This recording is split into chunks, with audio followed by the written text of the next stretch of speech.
just to give you an idea of what we're gonna really talk about tonight. You hear me? So yeah, somebody asked me about hurt. Yo, we not even going over that no more. You hear me? We not even doing the hurts talk no more. Like, we did that already. You feel me?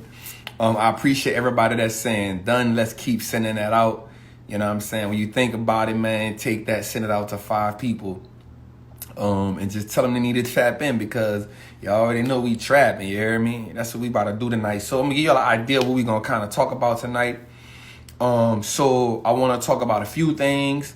Wealth inequality, income inequality, and how I'm gonna give y'all a few gauges that we can use to look at it, how we can measure it, and then I'm gonna tap y'all into a few steps that we need to do, which is about investing, because y'all know that's my thing.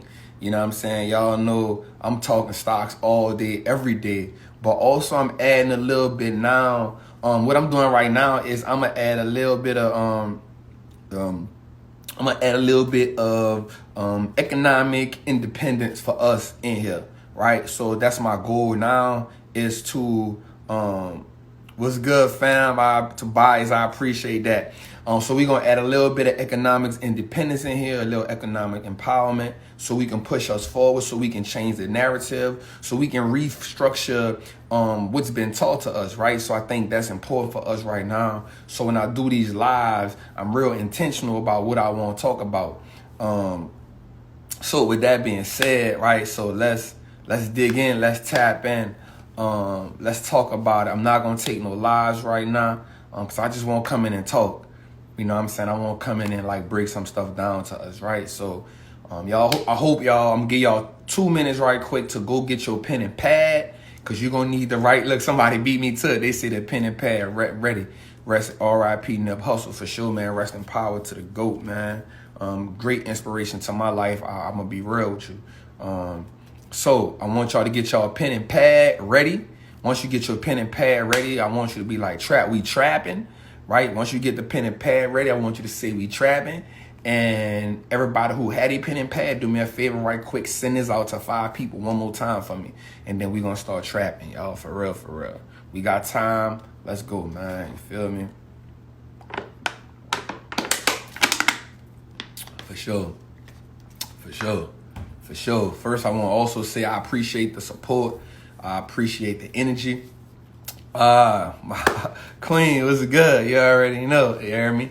I won't say that I appreciate the support. I appreciate the energy, man. The community been growing.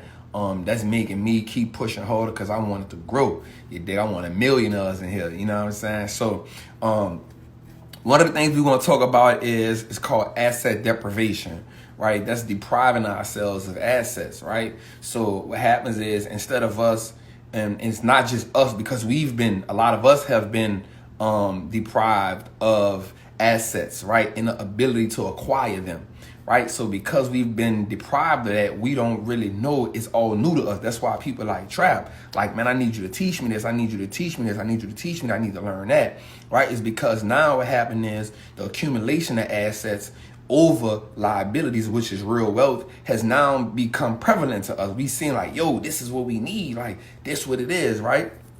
And I appreciate y'all right back, for real. So the asset deprivation, right? The asset deprivation is what really hinders us and hinders our growth. The lingo is foreign 100%, and that's what I'm here for. That's why I want y'all to get y'all pen and y'all pad, so I can write some things down, so we can tap in this together, so we can build together. That's what my thing gonna be now. Even when I do lives and when I do Trappin' Tuesdays, what I'm gonna start doing is integrating some of the lingo into it, and then breaking the lingo down so we can now use it. One of the ways that we grow and become better is by using the lingo and understanding it. Once we understand the lingo, it's like, oh, that's what that means. And then we break it down. So what I want to do is, again, so we're going to talk about that asset deprivation, which is being deprived of the assets. And because we were deprived of the assets, we then in turn deprive our kids of the assets, right? And because we don't know how to acquire them and pass them on. So one of the things we do is, instead of giving our kids stocks, bonds, real estate, land, trust, LLCs, we give them bills, and we give them debt, and we run up the credit in our name. Not saying us, but that has happened to generations before us, right? So they run in the bill, so your kid coming out, when your kid is ready for the world, now your kid don't have the stability. Your kid already now trying to reverse engineer and work backwards. He trying to clean his credit up and do all this. Or he might just be like, man, it is what it is. That's the asset deprivation, right? So what we need to do is we need to learn how to rewrite the cycle, restructure the cycle, right? And what we need to learn how to do is incorporate a new normal, which is stop putting our kids out at 18, right? Stop putting them into the world not ready. Because what happens is, even us as adults, I'm 38 years old, and I can tell you that when I came home at 26, right? When I came home at 26, I was like, whoa, right? And I've been home now about 12 years. This year will be 13 years. And I'm just now, like, the world has just now started slowing down for me with like the last 5 years. So you talking about a 30-something-year-old man, I'm just now like, yo, the world's slowing down to me. So how can an 18, 19, and 20-year-old get the world to slow down for them, right? That ain't it, right? So we got to stop kicking our kids out into the cold world, right? And then we got to start normalizing the conversations about wealth, right? We got to start normalizing these conversations. And how do we normalize the conversation? When we make the terminologies and we make the lingo normal, right? We start having dinner, we start having these conversations at the dinner table because this was happening over there. So the reason why the deprivation of assets, asset deprivation, is heavy on one side and it's fluid on the other side is because it is normalized on one side. The conversation is frequent and often had on one side, while on this side it's more of a survival. So we got to transition from survival to intentional living. Right? We have to make this the new norm. So now what we have to do is put things in place where we start saying, okay, I'm going to allocate things like a custodial account for your kid at a young age, right? So you start the custodial account like I do for my daughter. So now that becomes an integral part of her upbringing.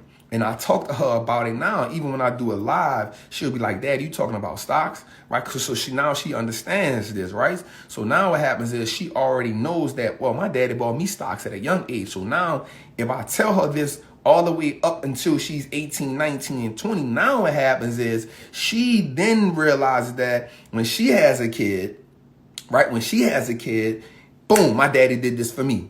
So we intentionally doing this. We intentionally having this conversation, right? So now wealth becomes not only normal, but intentional, right? It becomes that, right? So now we can get rid of the asset deprivation, because now we're saying, boom, look, my little one, when you have a little one, you make sure that at 2 years old or 1 year of age, you start that custodial account and you put money into that, right? So that's what we're doing. The next thing we need to learn how to do too is saying, okay, I need to start some type of business. Why? Because I need to start some type of business. So then what I can do is build the business credit up in the business, and then now do two things: employ my child, take the 12, because I can pay my child up to $12,000, right?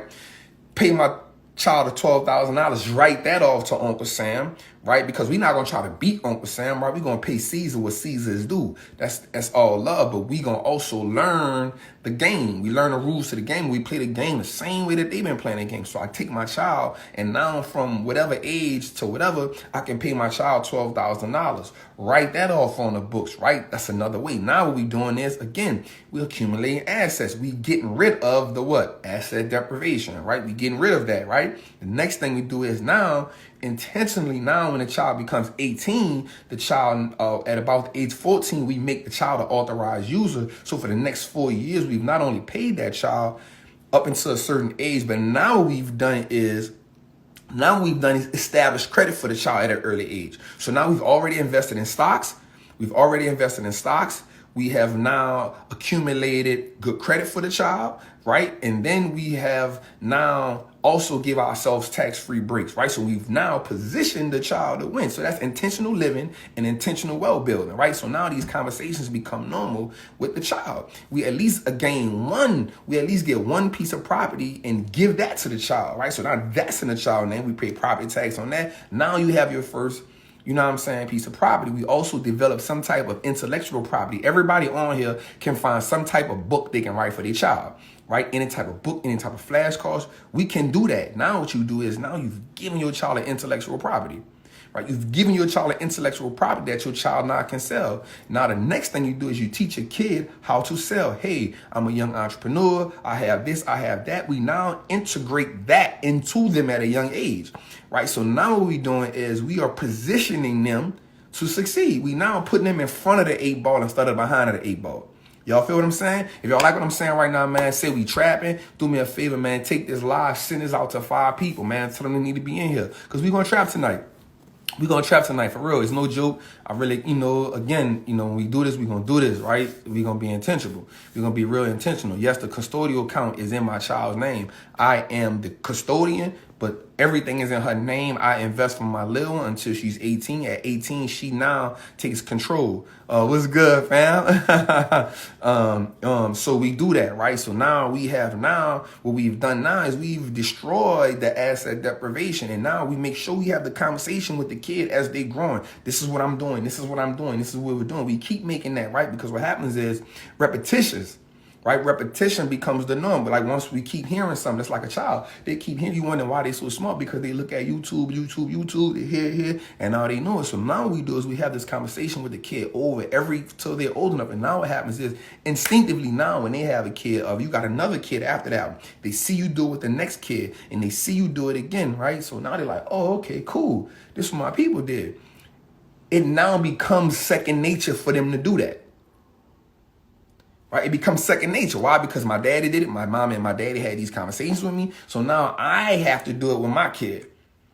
Right? This is how we put them in front of the 8 ball instead of behind the 8 ball. We stop kicking them out of the house at 18 and we say, listen, I know it's going to take you a little time, but this is what we're going to do, right? And we stop trying to make them pay bills for us and we let them have the childhood experience.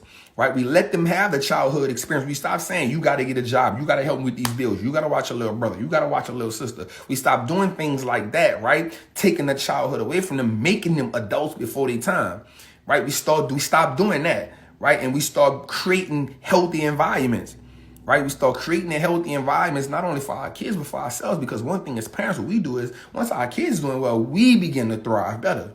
You feel what I'm saying? So now we killing 2 birds at 1 stone.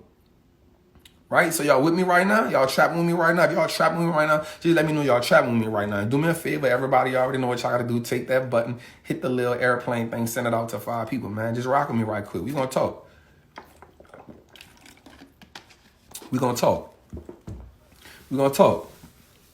All right, cool. So everybody on it. Everybody got their pen and their pad. Y'all should be writing some stuff down right now, right? I know I'm talking a little fast, but that's how I talk sometimes. It's all good. I'm from New Orleans, you hear me? All right, cool. So the next thing we're going to talk about, there's two types of economic inequalities in this world, right? The first economic inequality is called wealth inequality. Right? Wealth inequality. So we already know what wealth is, right? So true wealth is the accumulation of assets until you have more assets than liabilities, right? So then we look at what is asset. You already know, Queen. New Orleans in the building. You already know, right? So we look at what's on my mind? Wealth inequality, right? So wealth inequality is the unequal distribution of wealth, right? Unequal distribution of wealth, or we can't leave the or out of there, or the exposure, the knowledge and exposure to attain the assets, right? So wealth inequality is a unequal distribution of assets, right? The unequal distribution of assets, or the exposure to the knowledge to get the assets, right? So that's what wealth inequality is, right? And then we'll talk about income inequality. So we know that income is the earnings and the cash flow that grows the wealth or fertilizes the wealth, right? Or fertilizes the wealth. Let's talk about that, right? So now what happens is the income inequality is the reverse. The income inequality is the unequal, right? The unequal distribution of the availability to earn the income to generate wealth in the first place. Right? Y'all with me right now? Let me know we trapping right now. We talked about wealth inequality, income and income inequality. We talked about 4 things just now, right? We talked about 4 things just now, right? Y'all with me right now? Let me know if y'all trapping with me. Give me 1 second.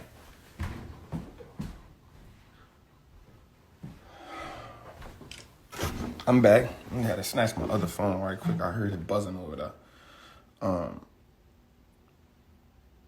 What's good? Y'all trapping with me or what? Let me get this tag.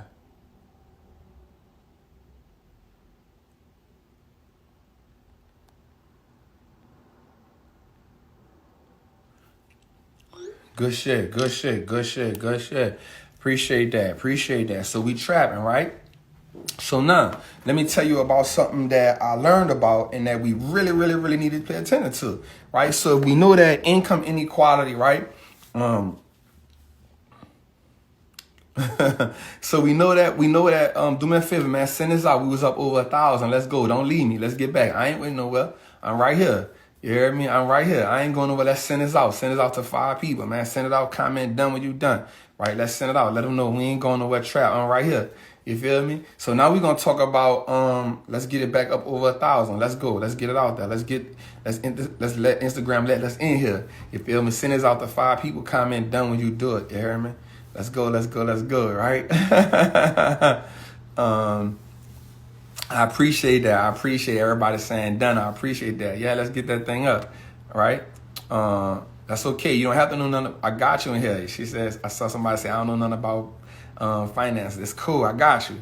Right? So now what we need to know is what we need to know. I appreciate everybody that's saying done. So what I need us to know is so the global wealth. So this is what we're going to talk about. We talked about wealth inequality. We talk about income inequality, right? We talk about wealth and income. We understood those 4 dynamics, right? But this is what we got to realize, right? So global wealth, right? Global wealth has now hit $3.6 trillion, right? Global wealth has now hit $3.6 trillion with a T, right? And if global wealth has hit $3.6 trillion, then check this out.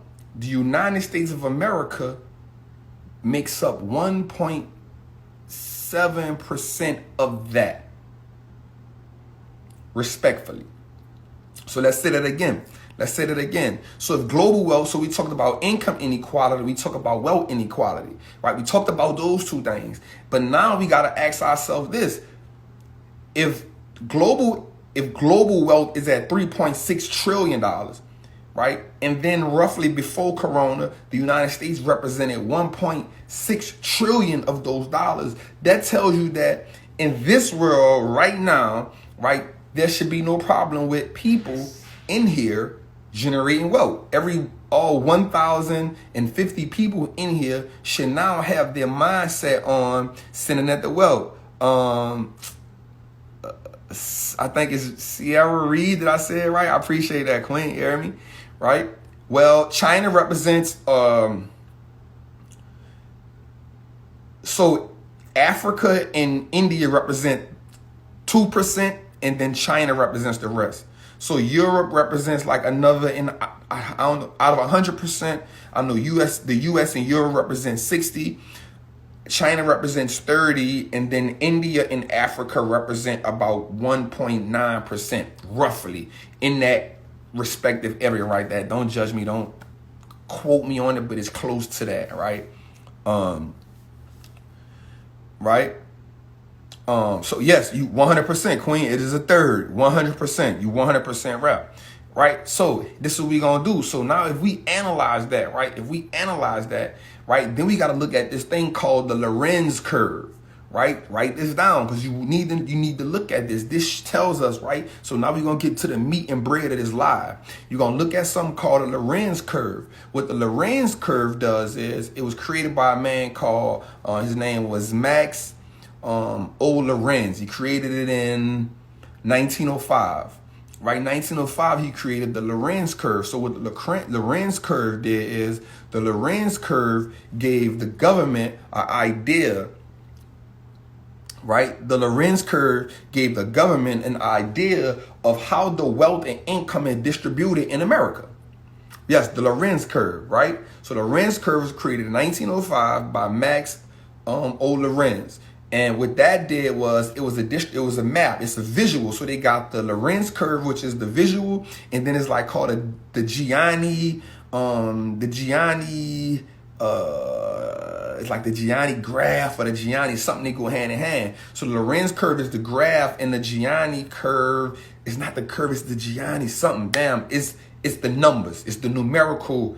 It's GINI. GIINI, something like that. It measures the numbers. It's the mathematical equation of it, right? So what happens is when we look at the Lorenz curve, it shows us how the wealth and the income is distributed in America. Now, so check this out. If the government is looking at, no, it's not the Fibonacci, not the Fibonacci. That is the Gianni coefficient. That's it right there. That's it. I knew I was missing the last part of it. Thank you for helping me out, Queen. So what happens is, when we look at the Lorenz curve, what we need to understand is the government sees this. Now, this tool gives them a visual, right? This tool gives them the visual of how the wealth is disproportionately distributed, right? And it's supposed to help them to distribute it right? But we know that's not happening. So, hence, what I'm about to tell y'all, if we allow them to feed us, then we give them permission to starve us, because we know that they've seen this. We know they see this. We know they understand how this thing looks, right? I'm going to say it again. So if they know how this looks and they know they're not going to fix it, we know they're not going to fix it, right? So now, exactly, the game is rigged. But something I learned from the game The Banker, even a rigged game is fun to play once you learn the rules. Right? So even a rigged game is fun to play once you learn the rules. Why? Because once you know the rules, you know the pros and cons of the game. You know the highs and lows of the game. And now you know everybody who's playing the game and how they playing it. Right? So once we look at the Lorenz curve and you see, oh, this is how the game being played, boom, we now make the adjustments. Right? And so that's why we, as investors, we have to now revisit the inadequate solutions that they've given us when it comes to that, right? And once we revisit those inadequate solutions, we now put ourselves in position to restructure what they've taught us. And now when we restructure what they've taught us, we now put ourselves in position to distribute wealth different ways. Because one thing that the coronavirus, this whole pandemic, right? The one thing that this virus has really taught us, right? It's taught us this great thing. What it has taught us was this. It pulled the covers back and showed us the naked truth. The naked truth was this. The people that they deem poor, right? The people that they deem poor really have more power than they have told us that we've had, right? Here's why we know that. And it showed it is a saying that when the shore comes back, you can see who's been swimming naked. Right? And so what happens is this has now showed us that, and you can go back to my previous post that I posted today, right? The fuel, the oxygen to their fire has always been our money. Right? It has always been our money. So what the pandemic showed us was simple. It showed us that all of these million and billion dollar businesses, without us spending money for them for 30 days, they were going broke. All these billion dollar businesses, without us spending money with them for 60 days, they're going broke. All these billion dollar businesses, without us spending money with them for 30 days, they're going broke. Which is now why they are saying we will not shut it down again. I don't care how bad it get, we not shutting down, right? We not shutting down. You know why? Because just like people live check to check, businesses live their lives check to check. They understand that you have been programmed to be a consumer. So because you've been programmed to be a consumer, you're willing to go work 2 and 3 jobs to make money. I'm going to be real with you. How many people have you ever seen work 2 and 3 jobs have ever came out of that situation better? It don't happen. I'm going to be real with you. It don't happen. How many people have you seen work 2 and 3 jobs? You be like, damn, you working them 2 and 3 jobs, but you coming out on top. Like, man, I see you. I've never seen a person work 2-3 jobs and be like, all right, cool. Like, yo, that's crazy. Like, I've never seen it in my whole life. Never. I'm pretty sure you never either. The person working 2 or 3 jobs, and I ain't tripping. I know you grinding, but all you really doing is selling off more of your time. Right? You selling off more of your time. Right? And so as long as you're going to keep trading your time for money, you will never win. Right? You'll never win that game because the game not designed like that. It's a rigged game.